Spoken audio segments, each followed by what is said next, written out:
예, 화재로 인한 사망자 수는 지금까지 모두 37명으로 집계가 됐습니다. 그런데 처음에는 1명으로 알려졌다가 8명, 16명, 39명으로 급속히 사망자가 불어났습니다.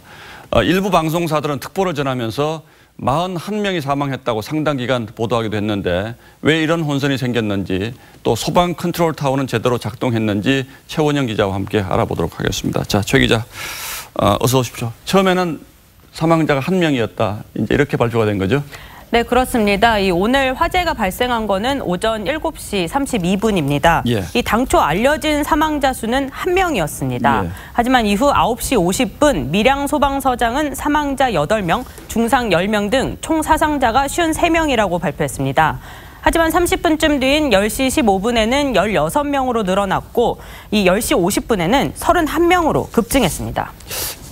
대략 보면 30분 정도 단위로 사망자 수가 2배씩 늘어난 걸로 보이는데 이게 처음에는 파악이 잘 안 됐습니까? 왜 이런 일이 생겼나요?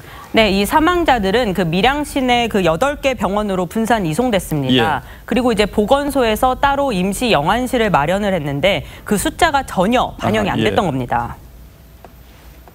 임시 영안소를 했는데 거기에 12명이 추가가 되면서 다소 일부 차이가 있은 것으로 생각됩니다. 자, 그러니까 보건소라든지 병원에서는 파악이 됐는데 소방당국은 이걸 잘 몰랐다 이렇게 좀 혼선이 있어 이렇게 봐야 하는 건가요? 네, 그렇습니다. 또 심지어 그 소방과 경찰은 한때 이 사망자 수를 제각각으로 집계하기도 했습니다. 오후 1시 10분에 이 소방서장은 39명이 숨졌다고 발표했는데 이 같은 시간 경찰은 41명으로 집계했습니다. 이 사망자 수는 오후 2시 반이 되어서야 37명으로 최종 확인됐는데 이 소방당국 자체 집계에도 중복이 있었습니다. 예, 뭐 거의 반나절 지나서 정확하게 지금 집계가 나온 이런 셈이네요. 자, 오늘 화재 소식 듣고 김부겸 행정안전부 장관이 바로 내려가지 않았습니까? 네. 현장 지휘했을 텐데 이게 잘 안 됐던 모양이죠. 뭐 유족들이 시신을 찾아서 막 헤매 다녔다 이런 얘기도 있던데요.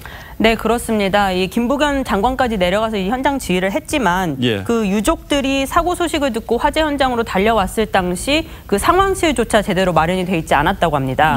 그 사망자와 부상자 누가 어느 병원으로 갔는지 정리한 상황판이 없었고 그래서 이 가족들이 일일이 전화로 문의를 하거나 이 병원을 떠돌며 직접 시신을 확인해야 했습니다. 정부는 대형 재난에서 컨트롤 타워를 만들겠다고 약속했지만 이 전혀 나아진 게 없었습니다. 예, 물론 뭐 진화라든지 구조라든지 이 사후 대처가 더 중요하겠습니다만은 우리가 이 컨트롤 타워가 어떻게 작동하는가를 보면 화재 대비가 잘 되고 있는지 알 수 있는데 오늘 그 점에서는 좀 아쉬움이 있었군요. 네, 그렇습니다. 예, 최 기자 잘 들었습니다. 예.